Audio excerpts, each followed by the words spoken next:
So I'm Bart here, or you can just call me Sully. You all know about the infamous trailer to the new Sonic the Hedgehog movie.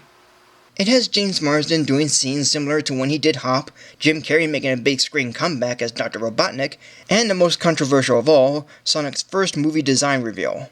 And the trailer has gotten such a big backlash that it not only made the filmmakers do a redesign of the Hedgehog, but also pushed the release date from November 2019 to February 2020. Though again in recent news it's been pushed to March 2020, so who knows when it will come out. And while I agree that Sonic's design in the trailer isn't the best and needed to be more appealing, there was a few things I liked seeing, such as the rings are used for teleporting and Jim Carrey as Robotnik. Sure, it's different and the end of the trailer shows Carrey as Robotnik from the games. I happen to admire his take, and I hope to enjoy more of it once it comes out. But overall, I found the trailer to be pretty much mixed. Yet surprisingly enough, I'm not a Sonic fan. Ironic since Sonic came out the same year I was born. I have briefly played the original game, but never all the way through due to losing the rings and keeping a good control of the blue blur. And I have played a bit of Sonic the Fighters at a convention, which was easy, but that's it. I never played any of the other games, nor did I watch any of the TV shows. All I know from both are the bad Sonic games, the ideas and setups of the two 90s shows, and the characters' names, designs, and a bit of their characteristics. Especially Dr. Ivor Robotnik, or Eggman as he's known in later games, and in Japan, and the females. Yet there is another Sonic movie that has been out already, with it only being 55 minutes, and an anime. I'm of course talking about the OVA known as Sonic the Hedgehog the Movie, or just Sonic the Hedgehog. For those who don't know, or do know but I'll say anyway, OVA stands for Original Video Animation, which is basically the Japanese equivalent to the American direct-to-video films. As this Sonic movie is a two-part episode released in 1996 in Japan, followed by an English dub to American VHS in 1999. On Planet Freedom in the Land of the Sky, Sonic and Tails were hanging out on the beach at their house, when Old Man Owl, or called Old Man, visits the two to bring them an urgent message saying that the president wants to see Sonic. So Sonic and Tails head over to the president's house, only to see that Dr. Robotnik has taken the president and his daughter Sarah hostage. However, Robotnik wants Sonic's help to stop a generator in his city called Robotropolis from exploding, as a machine called Metal Robotnik has taken over the Land of Darkness, the inner dimension of Planet Freedom. Though doubting Robotnik's situation, Sonic agrees to help, and he and Tails heads to the Land of Darkness and to Robotropolis, defeating Metal Robotnik, bypassing his traps, and getting help from Knuckles along the way. But once the three heroes have shut off the generator, it turns out to be a trap, for not only was Metal Robotnik part of Robotnik's plan, but he also used the generator to scan and copy Sonic's data, and implants them into his latest robot creation, Hyper Metal Sonic, and plans to have it destroy the real Sonic and the Land of the Sky. So Sonic has to defeat Metal Sonic before he destroys him and the Land of the Sky. Now for a non-Sonic fan, I pretty much found this OVA to be alright. But I wouldn't say that it's entirely good. What holds me from liking the OVA overall is the story. It has a lot going for it, and it's pretty complicated in the way it's told.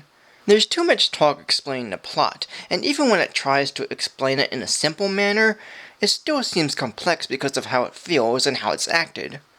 And most of it comes from the final act, when Knuckles explains how Metal Sonic's going to destroy the Land of the Sky. In its simplest terms, the Land of the Sky is connected to Planet Freedom by ice caps, and Metal Sonic is going to let the lava flow through the ice, causing it to melt and break from the planet, even destroying the planet's gravity. But the problem is, there's so much dialogue explaining all of this that it ends up getting lost in what it's doing, and even I can't follow it. The story would have worked better if there was less dialogue explaining the plot, or is extended by another 20 or 10 minutes, or in this case, another episode or two, because this is clearly too much to take in for a 55-minute feature. Not to mention that the OVA has a lot of side bits, like Robotnik giving Tails the Navigator to lead him and Sonic to Robotropolis, and Tails later on using it to save Sonic from Metal Sonic. Robotnik gives Sarah a wedding dress, so that they can be married and have children, as they will be the only ones left, according to him. And in the end, Sonic somehow has feelings for Metal Sonic as he lets himself die, even though they're enemies. But at least Metal gets to say, there is only one Sonic, which is the only line he ever says in the whole feature. But even with taking those into account, there are some moments whether intentional or not, that are kind of risque, like Sonic looking like he's flipping a bird, Tails accidentally copying a feel, and Sarah sitting on Metal Sonic's face at one point. But that's the sort of humor that Japan feels is safe for everyone, and it would mostly come across as odd and weird for some Americans. Yet, I think it's just a cultural misunderstanding, even if I feel weirded out by it. But the rest of the humor is simply enjoyable enough, like Sarah and Robotnik playing themselves in a video game, the old man owl confusing a blue flower as Sonic, and being forced by Metal Sonic to wear 90s attire, which is said to be Sonic's favorite clothes, don't ask, and the many exaggerated expressions Japan is known to put in their animations, whether silly or just creepy.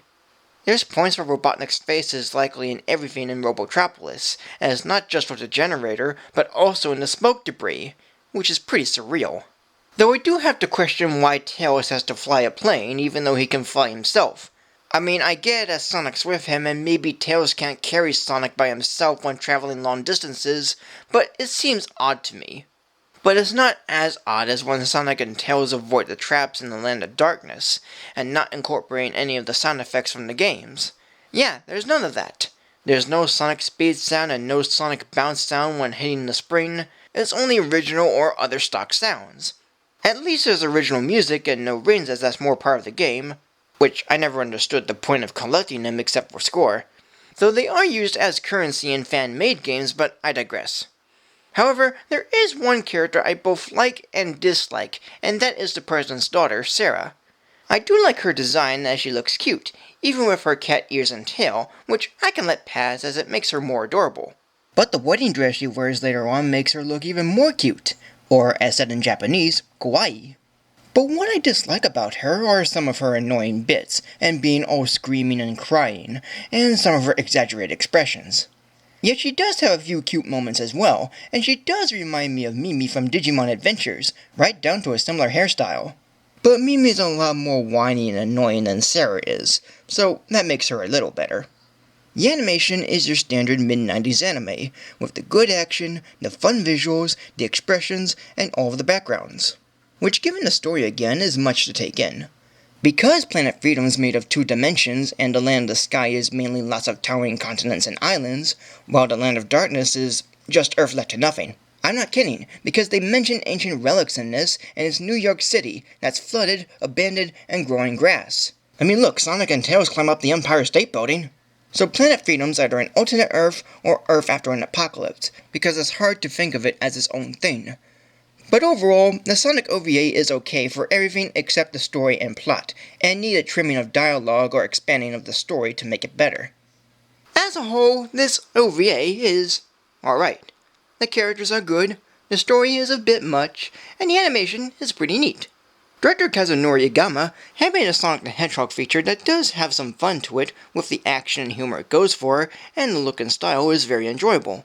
But it does go everywhere of its plot, and does act and feel complicated, even when trying to simply explain the story. And as someone who's not huge into Sonic, yet knows some things about it and briefly played the original game, I found this OVA to be okay for the most part. It is hard to get a grasp on at times, yet the action, humor, and look of it all is good enough. And no matter how the new Sonic movie would turn out, despite the first trailer getting mixed results for me, it's at least not as mixed as this one. So today, and this is my first time saying this OVA will be given a rating of 2.5 mixed stars. So thank you for joining me. Like, comment, subscribe, follow me on Facebook or Twitter, support me on Patreon, and until next time for a new video.